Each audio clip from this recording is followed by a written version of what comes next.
El tiempo y la vida no han logrado borrar lo que lo marcó desde la cuna. Esta es su historia. Desempeñar leal y patrióticamente el cargo de gobernador que el pueblo me ha conferido. Pasaron 39 años para que Enrique Peña Nieto rindiera protesta como gobernador. Él quería hacer lo que más se anhela en Atlacomulco. Sí, me han contado anécdotas en donde mencionaba que él quería ser político y llegar a lo que llegó, ¿no? Gobernador. Atlacomulco es un municipio al noroeste del Estado de México. En la década de los 60, sus calles eran un apacible escenario para sus habitantes. Enrique Peña del Mazo era un joven ingeniero egresado del Politécnico Nacional. Conoció a Socorro Nieto Sánchez, también oriunda del lugar. El ingeniero consiguió un empleo en la Comisión Federal de Electricidad. El matrimonio comenzó rentando un pequeño departamento a escasa distancia del centro. Poco después se mudaron a un espacio más grande. Su situación económica era holgada. En el verano de 1966 llegó el primogénito. A Enrique le seguirían Arturo, Verónica y Ana Cecilia. Enrique Peña cursó la mayor parte de la educación primaria en el Plancarte, un colegio privado de monjas en el centro de Atlacomulco. Comenzaba la década de los 80 y los Peña Nieto llevaban un par de años en Toluca, la capital del estado. Enrique comenzaba una nueva etapa en la preparatoria del Instituto Paideia. Yo recuerdo una anécdota que me hace pensar muy claramente ya cómo va siendo su personalidad. La maestra Gina, una gran matemática de la misma escuela, en una ocasión, estando allí platicando a la hora del recreo, pues les dijo a un grupo de jóvenes, y entre ellos estaba él, dice, habían de ser como esta chica, que se entrega, que se desvela y todo lo demás para llevar adelante, y realmente llevaba puros dieces. Y entonces, ante esto, él dijo con mucha seguridad, dice, Gina, vamos a esperarnos a la vida.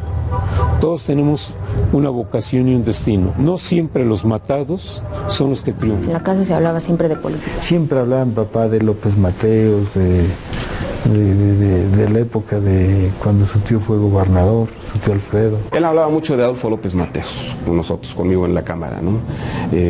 Una imagen que a él le reflejaba lo que tendría que ser un presidente, como él quisiera.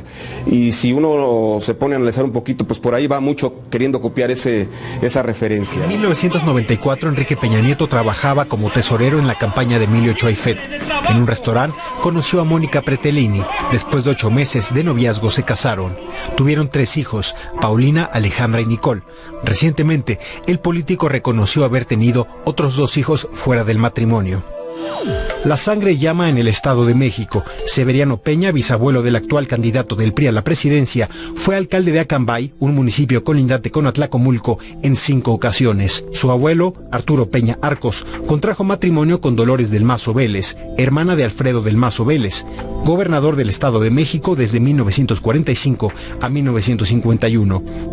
El hijo de este, Alfredo del Mazo González, tío de Enrique, también fue gobernador en 1981. Y finalmente, Arturo Peña del Mazo, hermano de su padre, fue presidente municipal de Atlacomulco a principios de la década de los 80. Esto solo por el lado paterno. Su abuelo materno, Enrique Nieto Montiel, fue alcalde de Atlacomulco en 1952 y estaba casado con la hermana de Salvador Sánchez Colín, gobernador desde 1951 hasta 1957. Después de eso, no hubo otro atlamulquense que gobernara el Estado de México hasta septiembre de 1999. Protesto desempeñar leal y patrióticamente el cargo de gobernador que el pueblo me ha conferido. Dicen que nuestro tío así muy cercano, ¿no? Pero no es lejano, es más de conocerlo, ¿no? Cuando el licenciado Arturo Montiel era secretario de Desarrollo Económico, Enrique fue su secretario particular. La proximidad de Enrique Peña Nieto con Arturo Montiel fue notoria. Enrique Peña Nieto era identificado como un Golden Boy, fue el encargado de manejar los dineros en la campaña y fue el encargado de manejar los dineros en la primera parte de la administración de Arturo Montiel. Poco tiempo después, dejó el gabinete y probó suerte.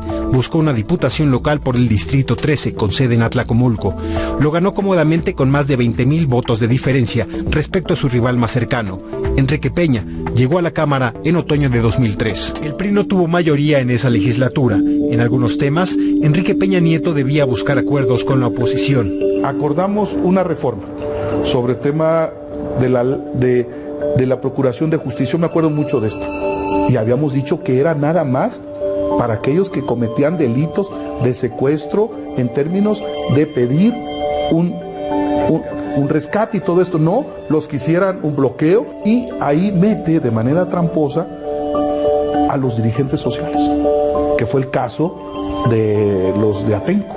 En mayo de 2006, unos 3,000 policías federales, estatales y municipales tomaron el control de San Salvador Atenco con la anuencia del gobernador Peña. Lo hicieron con lujo de violencia. Más de 200 personas fueron detenidas, entre ellas los dirigentes del movimiento social, que fueron condenados a 67 años de prisión gracias a las reformas que Peña Nieto había impulsado como diputado. Tuvo solo 15 meses en la Cámara de Diputados. Para enero de 2005 ya era el candidato del PRI a la gobernatura del estado. En las elecciones de ese año arrasó en 39 de 45 distritos de la entidad. Deseo al próximo gobernador el mejor de los éxitos.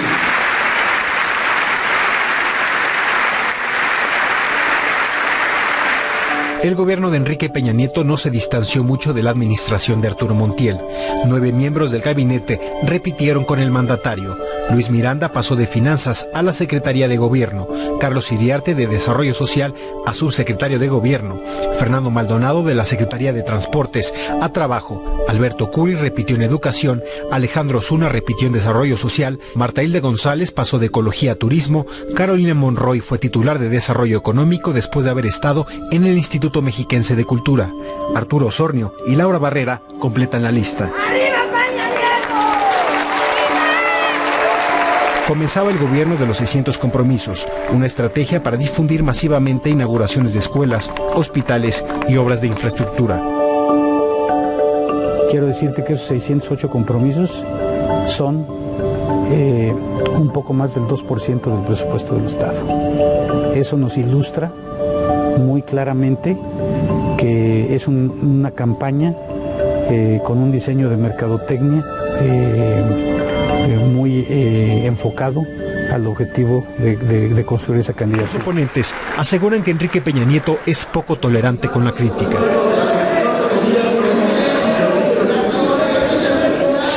Saqué una manta y una semana después que tuve la oportunidad de verlo en otro evento, pues él me hace un reclamo fuerte, se acercó a mí, me saludó, me jala y me dice: ya no me vuelvas a sacar mantas, cabrón. Yo en un principio pensé que era una broma, pero después me di cuenta que el señor estaba muy molesto. Hasta ese momento la carrera política de Enrique Peña Nieto había sido meteórica, sin dificultades, pero un duro golpe a su vida privada llegó el 11 de enero de 2007, cuando su esposa, Mónica Pretelini, murió súbitamente por una crisis epiléptica que le ocasionó un paro respiratorio. En nombre de la familia Peña Pretelini, muchas gracias a todos ustedes. La noticia trascendió lo privado y se convirtió en un asunto de interés público, porque las causas de la muerte eran poco claras. Ella llevaba 2 años de tener alguna enfermedad parecida a lo que era estos estertores, se fue el nombre el nombre de la enfermedad puntual, epilepsia, pero no era epilepsia probablemente, pero algo parecido a la epilepsia. La respuesta ocasionó suspicacia y Peña Nieto puntualizó sobre el tema casi 2 años después. A ver, es absurdo pensar, Jorge, que no sepa de que murió mi esposa.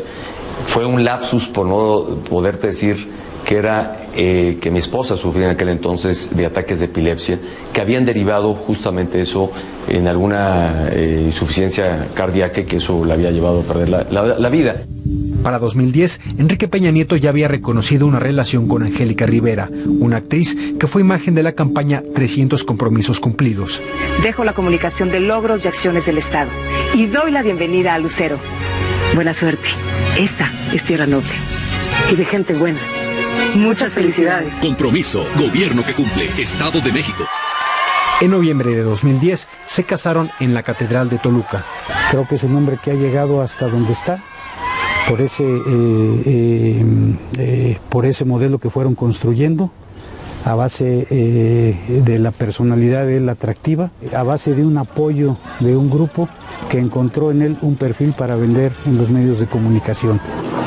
¿Cuáles son las lecturas que han marcado mi vida? Bueno, que pues he leído varias desde novelas que me gustaron en lo particular, y difícilmente la puedo acordar ya hasta del título de los libros. La Biblia es uno. Mexicanos para iniciar la gloriosa lucha por la independencia. Hoy evocamos ese gran momento de nuestra historia. Sí, protesto por la grandeza de México